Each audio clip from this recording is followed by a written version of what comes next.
Rampage was absolutely awesome this year. I think this was one of my all-time favorite Rampages. As Zing said it, it's amazing what happens when you get perfect wind and you get to actually finish your line and you're not rushed for time.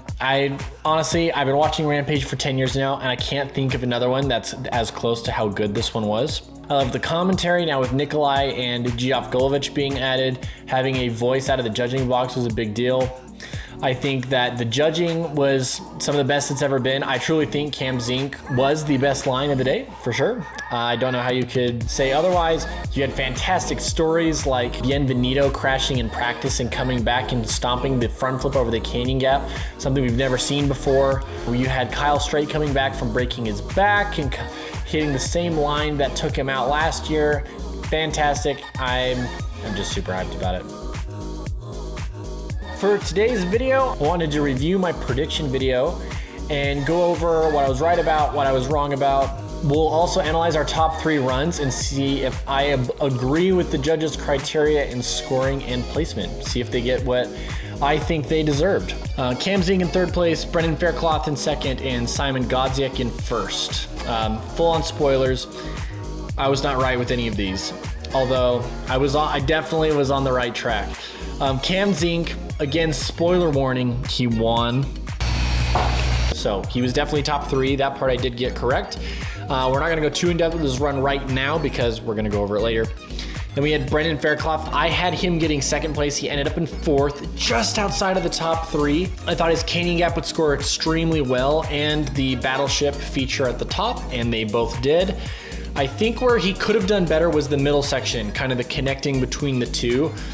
It was very simple. Nothing was really going on. He just kind of rode down the ridge, which anytime in a Rampage run, as we'll discuss more with our top 3, anytime you have dead time where you're just riding down a ridge or you're simply just connecting, you're going to get docked for it regardless of how good the rest of your run is. Other than that though, I think his run was extremely well and the judges agreed.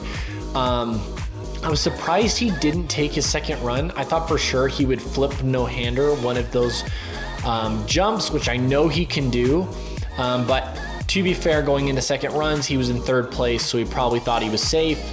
Plus, top 5 is a guaranteed invite if he wants it coming back next year, so not to worry about that.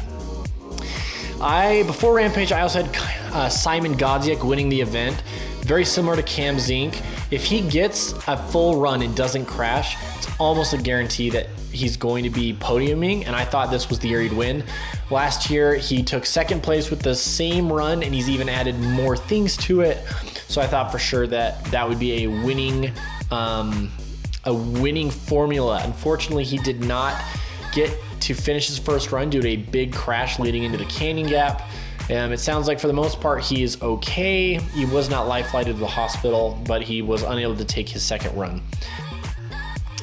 So our actual podium was Cam Zink in 1st place, Tom Van Steenbergen in 2nd place, and Carson Storch in 3rd place. So let's take a look at these in reverse order. Carson Storch placed 3rd overall with a score of an 87 even. He also wins the award for having the squeakiest bike at Rampage. Guys, come on, get it! Let's see how he's feeling into this drop. Come on. Yeah! What's he got for us? The highlights of his run, which was a very similar line choice to Tom Van Steenbergen, was the exposure, the tricks on various different features. All of Carson's biggest hits and tricks did not happen at the bottom of the mountain on trick jumps. I think we saw some of this coming from like Adolf Silva, where he was double flipping a trick jump in the bottom. Even if he was able to get a full run in, that's not going to score as well as Carson's big 360s in the middle, or his flip step down right near the top, because the degree of difficulty on the feature is just as high, is higher than the trick. Like the fact that he tricked it is more difficult than just doing a backflip or doing the trick, which will always score higher. And his first 2 features were into a left-hand berm. So if you screw that up, you're gonna slide out, go over the berm, and go down some cliffs. So line choice, super high in degree of difficulty, which is why it scored so high. Where I thought his run could have improved was he did have two 360s off 2 flat drops. The judges obviously didn't kill him for him, nor do I think they should, especially because his 2nd 360 was off a much, much bigger drop, the same one that Tom would later flat flip. But overall, it was, and the drop also was not the same El Nino drop that literally everyone was hitting. So the line choice was not the same as everybody else. His run also had very little dead time. It's something I'll discuss with the other two runs. And when I say dead time, just like how we talked about in Brendan Faircloth, the only dead time was maybe between the shoot off the top and going into his first drop. I mean, that's like the only dead time. The rest of it was very action-packed, very high consequence.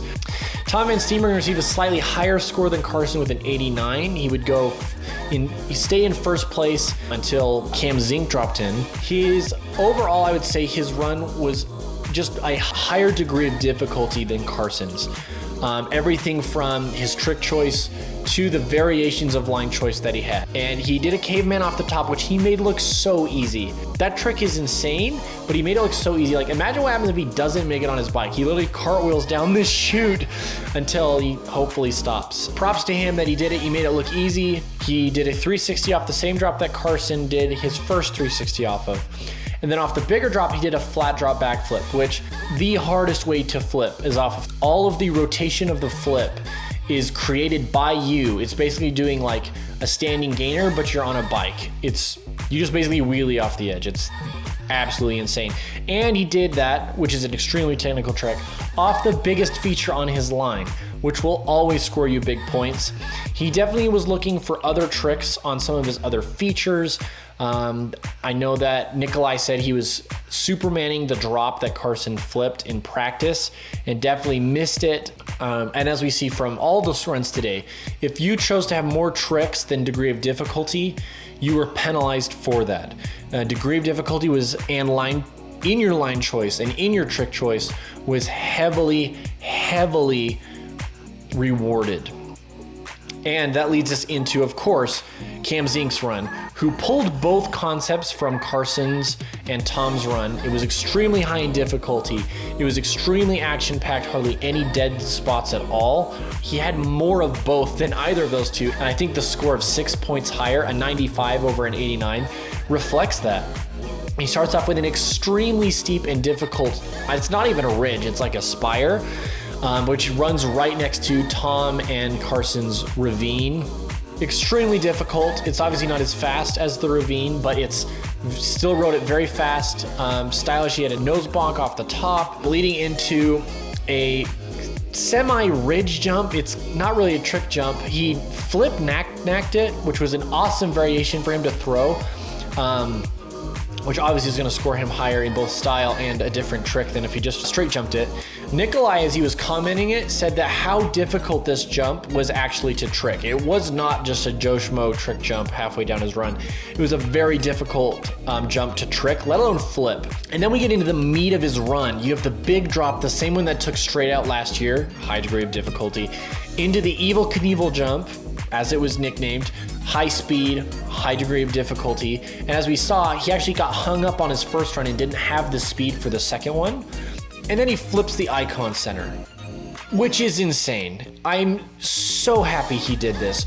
Recreating that moment from 10 years ago, such an iconic, it's such an iconic moment for Cam Zink fans or people who know his history, and the fact that he recreated it it's actually bigger because there's no wood. It wasn't a flat drop, but the speed and the commitment and the strength to flip a feature like this and land on that narrow landing is still ridiculous.